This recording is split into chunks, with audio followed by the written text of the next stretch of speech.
வணக்கம். இன்னைக்கு வித்யாஹாரி சேனல்ல வத்த குழம்பு எப்படி செய்யறதுன்னு பார்க்கலாம்.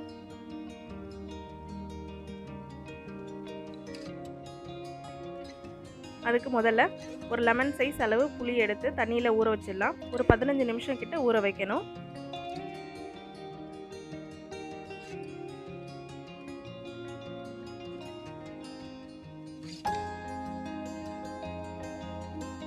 அடுத்து சட்டியை சூடு பண்ணிக்கலாம். இன்னைக்கு மண் சட்டியில் தான் வத்த குழம்பு செய்ய போகிறோம். சட்டி சூடானதுக்கப்புறம் 2 டேபிள் ஸ்பூன் அளவு நல்லெண்ணெய் விட்டுடலாம். இன்னைக்கு மரசெக்கு நல்லெண்ணெய் யூஸ் பண்ணியிருக்கேன். எண்ணெய் சூடான பிறகு 1/2 டீஸ்பூன் அளவு கடுகு சேர்த்துடலாம். 1 டீஸ்பூன் அளவு வெந்தயம் சேர்த்துடலாம். இது ரெண்டும் பொரிஞ்சதுக்கப்புறம் அப்புறம் ஒரு காஞ்ச மிளகாய்,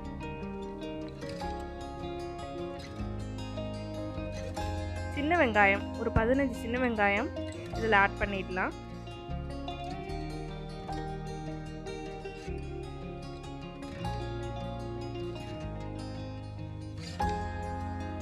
ஒரு நிமிஷம் சின்ன வெங்காயம் வதங்கினதுக்கப்புறம் என்ன வத்தல் போட்டு குழம்பு வைக்க போகிறோமோ அந்த வத்தலை இதில் ஆட் பண்ணிடணும். இன்றைக்கி கத்திரி வத்தல், மணத்தக்காளி வத்தல், சுண்ட வத்தல் ஆட் பண்ணியிருக்கேன். ஸோ இந்த எண்ணெயிலே அந்த வத்தலையும் போட்டு வதக்கிடணும். இந்த ஸ்டேஜில் கட் பண்ணி வச்சுருக்க முருங்கைக்காவையும் ஆட் பண்ணுறேன். வத்த குழம்புல முருங்கைக்காய் ஆட் பண்ணால் நல்லா டேஸ்ட்டாக இருக்கும். அடுத்ததாக குழம்புக்கு தேவையான மசாலா ஐட்டத்தை ஆட் பண்ணிடலாம். மஞ்சத்தூள் 1/2 டீஸ்பூன், மிளகாய்த்தூள் 1 டீஸ்பூன், மல்லித்தூள் 2 டீஸ்பூன் சேர்த்து எல்லாத்தையும் ஒரு தடவை நல்லா கலந்து விட்டுடலாம்.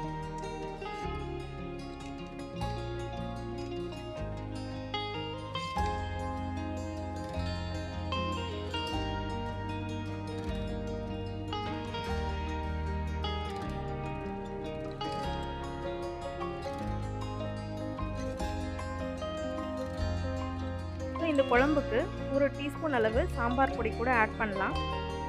ஏன்னா சாம்பார் பொடி ஆட் பண்ணால் குழம்பு திக்னஸ் கொடுக்கும்.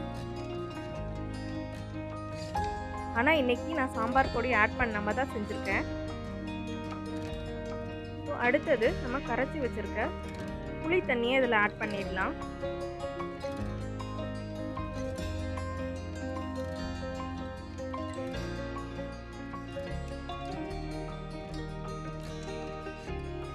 எல்லாத்தையும் ஒரு தடவை நல்லா கலந்து விட்டுறலாம்.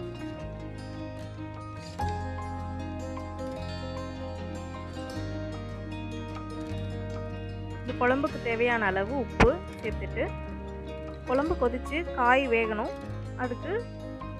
அது கூட இன்னும் கொஞ்சம் தண்ணி ஆட் பண்ணிடலாம். ஏன்னா குழம்பு சுண்டி வரத்துக்கு கரெக்டாக இருக்கும்.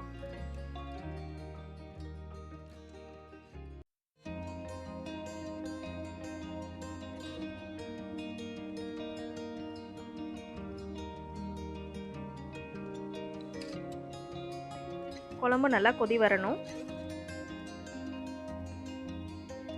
இந்த வீடியோவை ஃபுல்லாக பாருங்கள், லைக் பண்ணுங்கள், ஷேர் பண்ணுங்கள், கமெண்ட் பண்ணுங்கள்.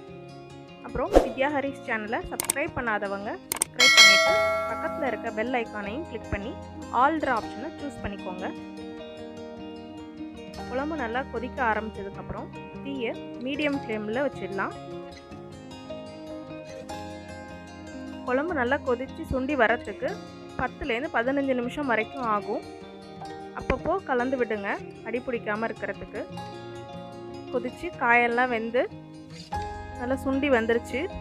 ஸோ வத்த குழம்பு இந்த மாதிரி திக்காக இருந்தால் தான் நல்லாயிருக்கும். ஸோ லாஸ்ட்டாக இதில் ஒரு சின்ன துண்டு வெல்லம் ஆட் பண்ணுறோம். வெல்லம் ஆட் பண்ணதுக்கப்புறம் ஸ்டவ் ஆஃப் பண்ணிடலாம். ஸோ வத்த குழம்பு ரெடி ஆயிடுச்சு. podimas சூப்பரா இருக்கும். மீண்டும் இன்னொரு வீடியோவில் சந்திக்கலாம்.